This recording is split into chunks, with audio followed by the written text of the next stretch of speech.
নিচে নামতে যাব, হঠাৎ আমরা দাঁড়িয়ে পড়লাম। দেখি আমরা যেখানে বসেছিলাম কেউ যেন সেখানে বসে আছে।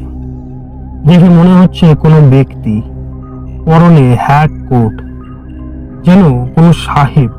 নিশিত বলল, কি ওখানে? বললাম, আয় কাছে গিয়ে দেখি একবার।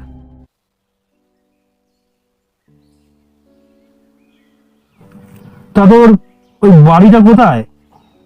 নিশিত বলল, এই তো এখান থেকে আরো আধ ঘন্টা টোটো করে যাব আমরা। বললাম, তা কে থাকতো ওই বাড়িটাতে?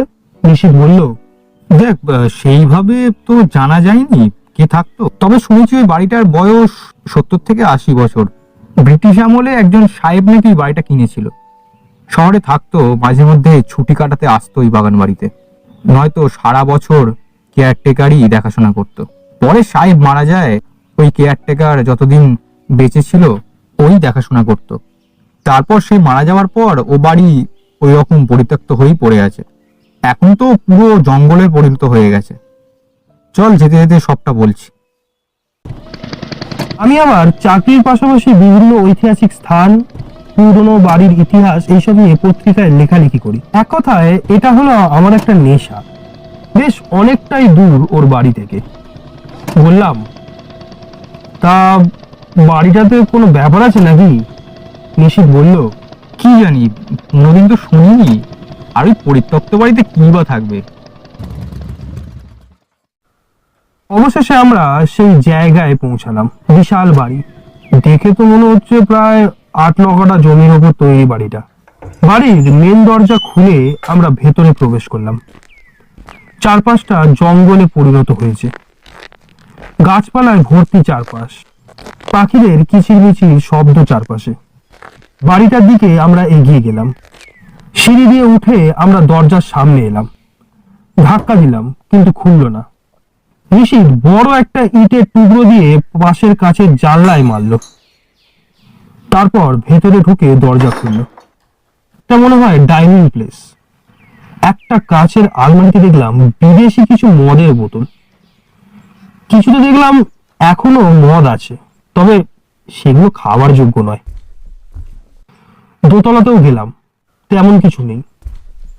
নিচে নেমে এলাম আমরা। নিশিত বলল, কি বুঝলি?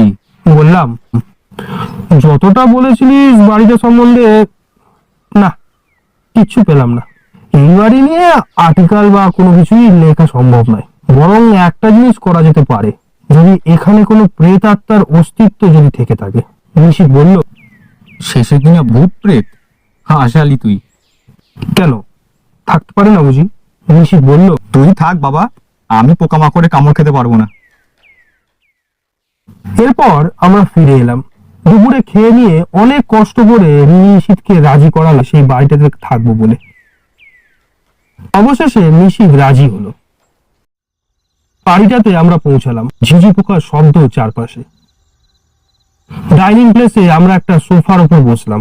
নিশিত বলল, এই নোংরা জায়গায় বসতে ভালো লাগছে তোর? আরে বাবা, ভূত দেখবো বলে এসেছি, একটু তো মানিয়ে নিতে হবে বল।